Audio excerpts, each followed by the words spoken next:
Well, good morning. Today is Monday, March the 10th, and today we are in the book of Proverbs. We're in the book of Proverbs, and we're going to be reading chapter 8, verses 1 through 11. Word of God says, "Does not wisdom call? Does not understanding raise her voice? On the heights beside the way, at the crossroads, she takes her stand. Beside the gates in front of the town, at the entrance of the portals, she cries aloud. To you, O men, I call, and my cry is to the children of man. O simple ones, learn prudence. O fools, learn sense. Hear, for I will speak noble things, and from my lips will come what is right. From my mouth will utter truth. Wickedness is an abomination to my lips. All the words of my mouth are righteous. There's nothing twisted or crooked in them. They are all straight to him who understands. The right to those who find knowledge. Take my instruction instead of silver, and knowledge rather than choice gold. For wisdom is better than jewels, and all that you may desire cannot compare with her. Wisdom. Wisdom crying in the streets, wisdom personified, calls out to all mankind. So I think it's important to understand wisdom, understanding, knowledge. So what are they? What are they? Wisdom is different than knowledge. Understanding is different than knowledge or information. It kind of works like this, okay? We perceive things. We see with our eyes, we hear with our ears, we smell with our nose, we feel with our touch. And so we perceive the world around us. So we get information. But then we need understanding. Understanding is to be able to interpret that information and interpret it rightly. It's amazing how some people can look at the creation and be like, wow, this all evolved over millions and millions of years. Someone else can take that same information and say, wow, isn't God amazing? You see, you can get information, but how you understand it, well, that's where we have to decide whether or not we're going to believe God, what God says about himself, what God says about his creation, or not believe it. Can you always trust what your eyes see? Well, every magician knows how to do sleight of hand and make you think you see one thing when you see another. We live in a day of artificial intelligence, right? And we've all seen the pictures, right, of how they can doctor photos to make someone look years younger, older, everything else. So can we really believe everything we see nowadays? What about what we hear? Well, we've all been taken out of context before. You can take someone's words, exact words, but if you take them out of context, it changes the whole meaning of what they said. We've seen that for the last several years with the way that the media covers certain people. They can quote somebody and say, "Well, you said these words," but if they leave out everything you said before that and everything someone said after that, well, context is important, right?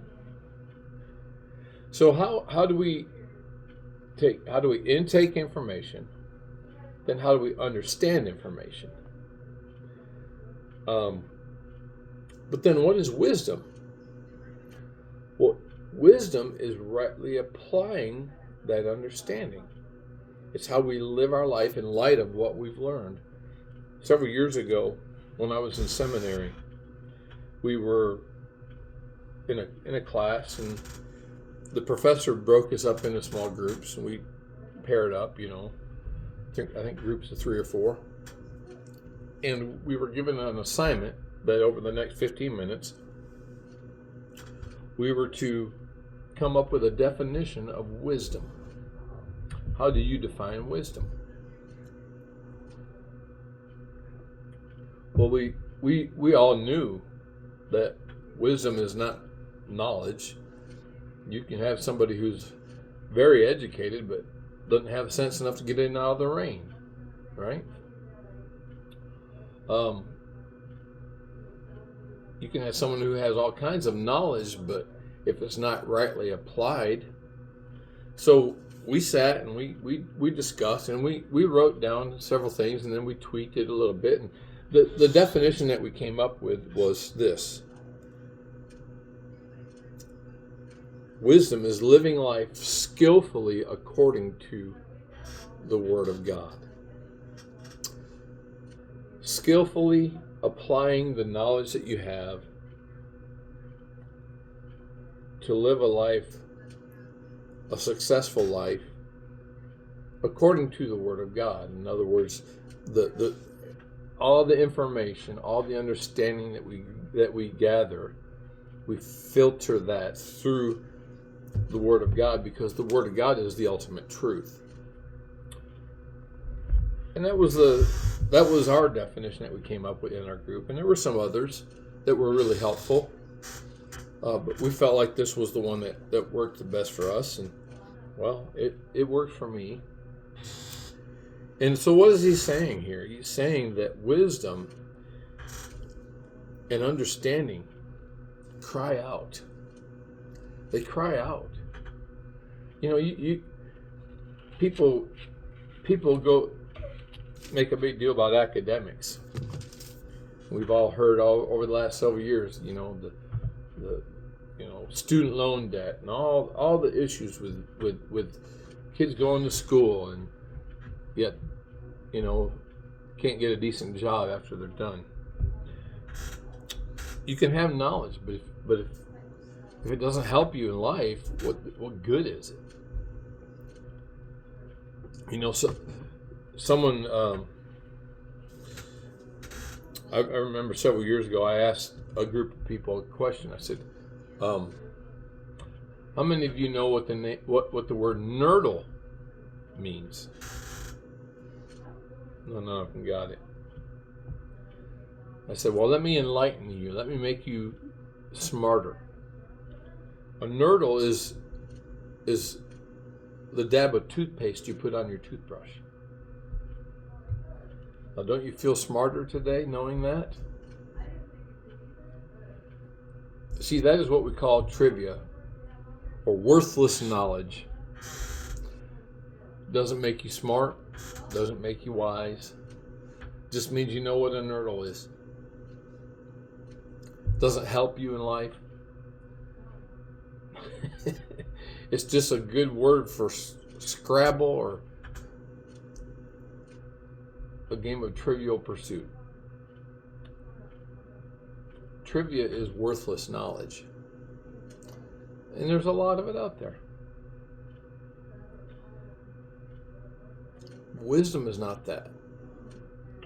Wisdom is taking the knowledge that we take in and then rightly applying it to our life to live a life that is both fruitful and rewarding and pleasing to God. And that's the thing.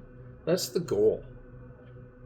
You know, Word of God says, whether you eat or drink or whatsoever you do, do all to the glory of God. And that's what a wise person will do. A wise person will strive to do what is pleasing and right to God. And so how do we apply this to our life? Well, I think in a passage like this is a good way to apply it is to put on the specs. S-P-E-C-T. S-P-E-C-T. And here it is. Spect. Be a Bible inspector. S. Is there any sin to give up? P. Is there any promise to claim or principle to apply to your life? E. Is there an example to learn from? C. Is there a command to obey? T. Is there anything to be thankful for? Now, as we read this passage, S. Is there a sin to forsake? Well, it doesn't talk about anything specific, does it? It doesn't say anything specific, but you know, look at your own life. Is there something that you are doing that you know is foolish?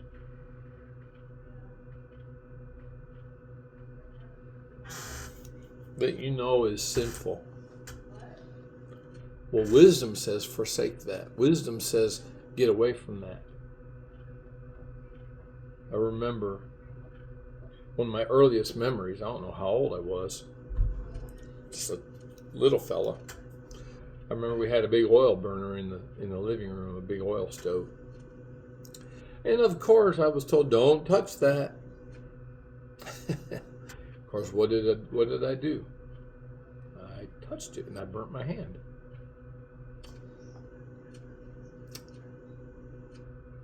I didn't listen. I had the information, but I didn't have the understanding of what not heeding that information would do. I touched the stove and I understood.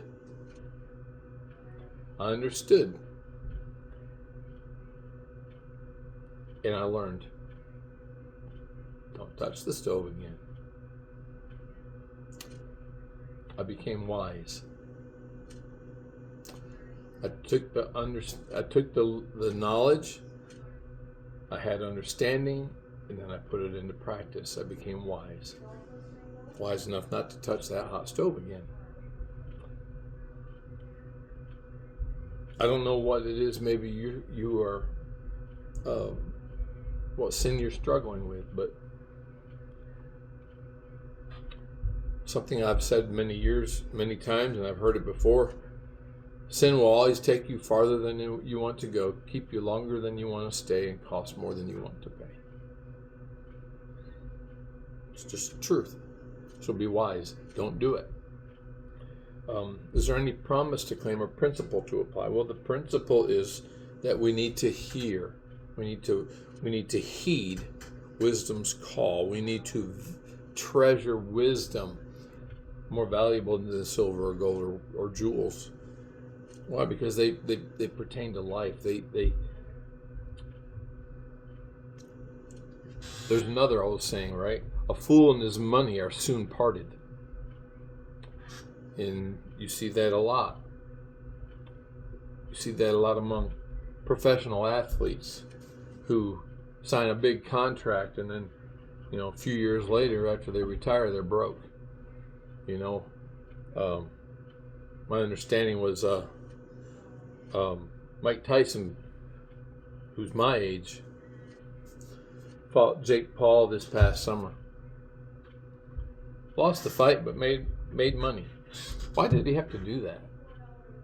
Because he had squandered his millions of dollars over the years. Sad.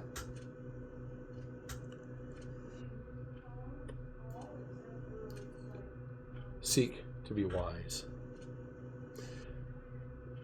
And I just gave us an example to learn from. I don't see a command other than hear. He tells us to hear. and listen and apply these truths. And, let's just get to the letter T, to be thankful. Aren't you thankful for lessons learned? It'd be a sad thing, right, to see people that get older but never get any wiser.